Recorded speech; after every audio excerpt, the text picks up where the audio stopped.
Portillo on Twitter wants to know, is Jeff a Swiftie and does he still keep in contact with Taylor? I am a big time Swiftie.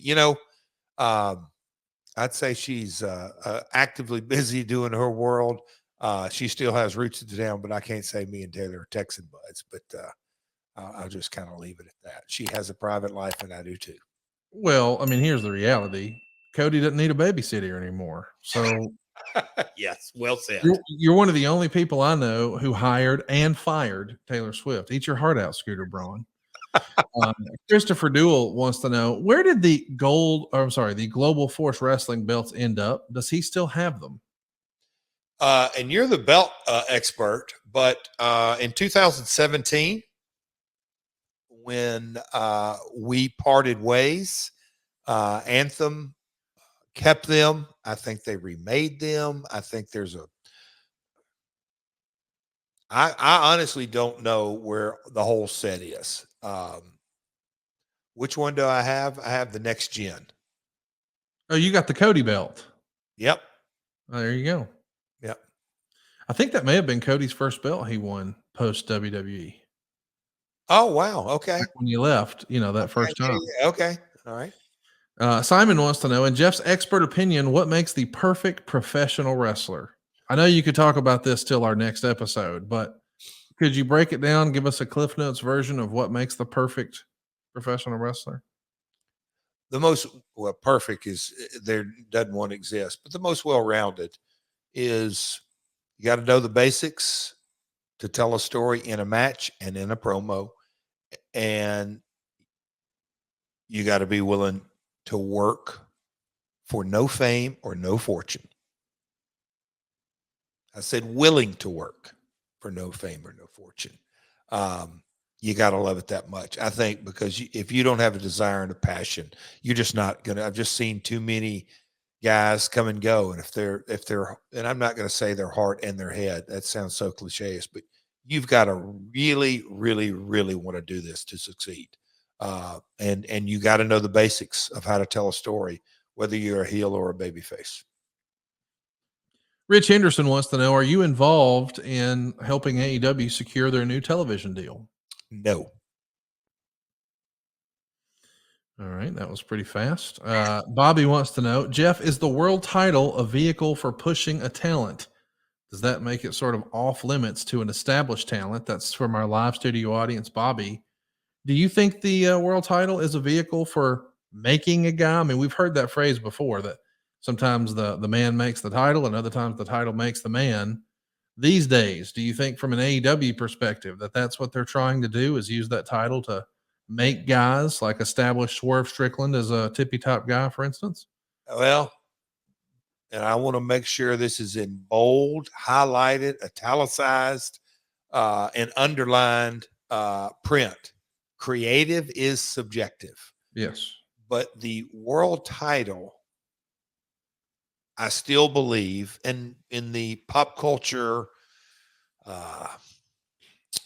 world that we live in, I think it's even more stressed that the Kansas City Chiefs win the Super Bowl, they get a belt. Somebody wins the World Series. Like that belt is kind of symbolic of a lot of ways of the face. And I think more so now than ever that the guy who's the world champion is carrying the company. It is the face. And I think it is when Bobby says a vehicle for pushing a talent, that talent, I believe, should be ready to carry the load and push the company. Well, we're hoping that you guys are pushed and compelled to pick up Forbidden Door on pay-per-view. It's happening this Sunday. Jeff Jarrett is going to be watching. I will too. Tickets are on sale now at AEWTIX.com. I'm going to be watching live on pay-per-view. It's Triller TV is my choice. But be sure to catch Jeff on Wednesdays, on Fridays, on Saturdays. Man, there's a lot to look forward to with you not only entering the Owen tournament, but winning it and then punching your ticket to become the AEW World Champion at Wembley. Man, your life is just a movie, man. You're like the Forrest Gump of wrestling. You find yourself in the middle of all of it. I love to see it. Connie, I feel incredibly blessed. I mean, who do you know that one day can be down on the dock catching about a 6-8 pound catfish? The next thing you know, go up to Cleveland, Ohio, and crack the voice of the Cleveland Browns, Nathan Segura, over the head of a guitar. Come home, pull out Manscaped trimmer, say, "Hey, Queen, can you spare a few minutes?" Get my gimmicks for me. Pay your dues. And And, then you hit her with the stroke. I mean, you get the blue chew, the hot tag, the stroke, the whole deal. and then enter the Owen tournament. How about it, buddy? Not enter, win. Okay. Win. We're going to speak it into existence. We want Jeff. Easy. Let's get that hashtag going. Hashtag we want Jeff. We might have t-shirts available soon for hashtag we want Jeff. If you haven't already, go hit the subscribe button on our YouTube channel. It's totally free, and myworldpod.com is your home for all things Jeff Jarrett. So hit the subscribe button, turn on the notifications bell. We're going to make this the summer of no worries, but the summer of one last run. Jeff Jarrett's going to win the world title in Wembley. We're going to speak that shit into existence. I think people care more about him winning the Owen Cup than almost anything else in AEW right now. And we need to let people know that. So get that hashtag going. Hashtag we want Jeff. And if you get any heat for that, I just made it up. So send your hate mail to @hey, it's Conrad. I got thick skin. I'll take care of it. Hashtag we want Jeff. And Jeff will be back next week catching up the good, the bad, and the ugly. I can't wait to talk about Forbidden Door, man. I know we've had a lot of fun and we've been talking about your wrestling career, but I just want to remind everybody, AEW always delivers on pay-per-view. You ain't kidding. Never have you ever seen a bad AEW pay-per-view. Yes, some are better than others, but they're all great. And this one is going to be special. It's got a lot of sleeper stuff on there, Jeff. I'm excited to see.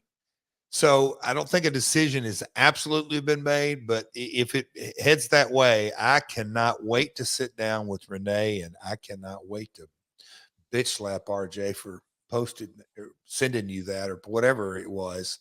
But yeah, we'll call it the pregame show if we get an opportunity to do that, because I've looked at this card, and AEW always, I've said it many times, it's hard to really put a run together like they have.